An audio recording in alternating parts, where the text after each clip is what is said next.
All right, ready to dive into this. This speech, "The Lord Jesus Christ will come again." I mean, you gotta admit, that title's a real attention grabber, right? Yeah, no kidding. Yeah, About as direct as it gets. no beating around the bush there. The future is here. And this isn't just some casual conversation. This is President Russell M. Nelson, the leader of the Church of Jesus Christ of Latter-day Saints, and he's giving this speech at their general conference, which is, from what I understand, kind of a big deal for Latter-day Well, Saints. absolutely. Think of it like a global broadcast twice a year where millions tune in to hear guidance, direction from their faith leader. That's General Conference in a nutshell. So when President Nelson speaks, people listen up. Okay, so we're talking high stakes, big audience, the works, and right off the bat, one thing that jumped out at me was all this talk about temple building. Seriously, the number he drops is pretty mind-blowing, 17 new temples. Plus, he mentions the Salt Lake Temple renovation finishing soon and a whole bunch of other dedications. It's like a sacred construction frenzy. What's the significance of all that, especially tied to this idea of the second coming? It is fascinating, isn't it? And it's not just about like the sheer quantity of temples. See, for Latter-day Saints, temples are way more than just places of worship. They're considered crucial, absolutely essential for getting the world ready for this second coming. They believe these sacred spaces are key to gathering Israel, which is a core belief in their faith. It's all about preparing both personally and as a global community, for this massive event. When you put it that way, all those construction projects take on a whole other meaning. It's like a physical representation of the urgency he's talking about, a tangible sign that things are moving forward.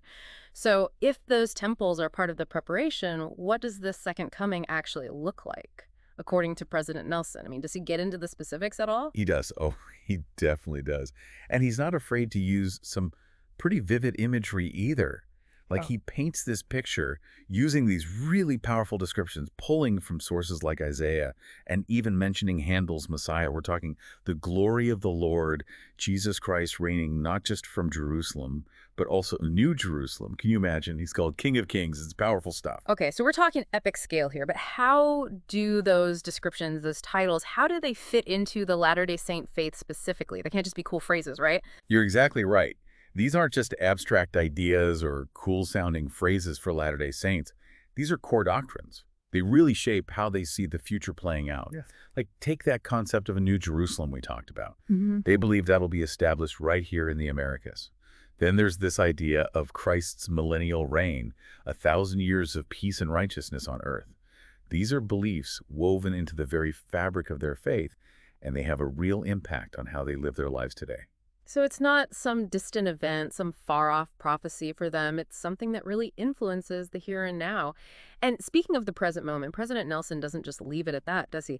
He goes on to talk about how we should be preparing ourselves, like right now, today, for all of this. Exactly. And that's where I think his message gets really powerful no matter what your background is.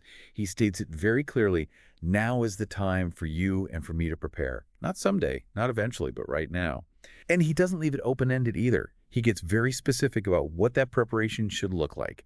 He lays out like 3 main areas to focus on. First, he's all about making discipleship a priority. It's more than just going through the motions of faith. It's about really living it and sharing it with others. So less talk, more action. Exactly. And then he's really big on temple worship, especially with all these new temples popping up. Remember, for Latter-day Saints, temples are about connecting with the divine, getting ready for what's next. Right, right. And lastly, he stresses the importance of really understanding Christ's atonement. Atonement. That's a pretty major concept in Christianity, right?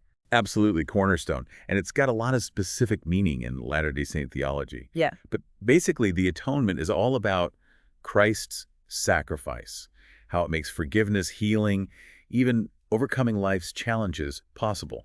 President Nelson makes this strong connection between really getting the atonement and being ready for the second coming. Interesting how he approaches it, though. He's not just up there preaching these big theological ideas. He gets really personal in this speech, doesn't he? I mean, he talks about his own life, his own journey with faith. It's one of the things that makes this speech so captivating. He shares that experience of deciding to follow Christ when he was a young medical student. Mm. And then he even talks about how that decision influenced him in some of his toughest moments, losing his first wife, even staring down armed robbers. Wow. I gotta be honest, it's always amazing to me when people can hold on to their faith when things get that rough. Makes you wonder about the kind of inner strength it must take. It's powerful, isn't it? And I think that's what he's trying to get across. This faith, this belief, it's not just rituals and doctrines. It's about finding this source of strength, of comfort that can get you through anything. And that's universal, right? Faith or no faith, everybody goes through tough times. Everyone's looking for something to help them through. You got it. And President Nelson, he gets that. He acknowledges those struggles. But he also offers this powerful message of hope. Remember that line where he quotes Christ's promise to be on your right hand and on your left? Yeah, yeah. That one stuck with me too. It's like he's saying, even when it feels like too much, there's something bigger than you, something to lean on. Exactly. And he brings it right back to the atonement. Christ taking on our pain, our sadness, our burdens. Powerful idea. And it's meant to give comfort, reassurance, especially thinking about something as huge as the second coming. Really makes you think. Even if you don't buy into every single thing about Latter-day Saint beliefs, that message of hope, of not going through it alone, it's pretty universal. I'd say so. Yeah. Makes you wonder, how do we cultivate that hope, that inner strength in our own lives? Regardless of what we believe, you know? It's that whole not being alone thing, right? Like there's this incredible power out there to help you through, well, anything. That really gets to me. And you know what's wild? President Nelson, he doesn't stop at just comfort and reassurance. He circles back to this question, kind of a tough one he asked earlier. Remember, to whom or to what will I give my life? Like he's saying, hey, this second coming thing, it's happening, but how you get ready for it, that all boils down to the choices you're making every day. Oh, that's right. It's about living your faith, not because you're scared, but because of the joy, the peace it brings, right? Yeah.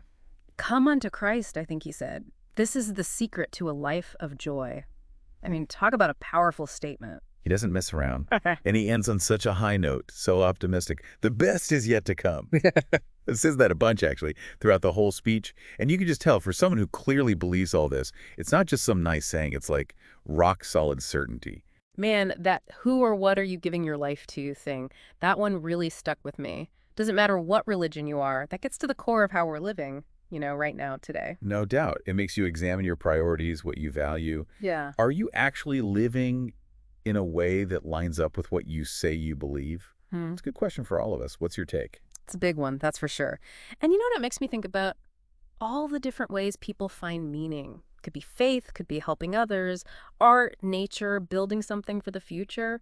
It's like we're all looking for that thing that makes life, feel worthwhile, something that makes us want to be better. I love that. Yeah. It's like President Nelson is pointing to this bigger truth about being human.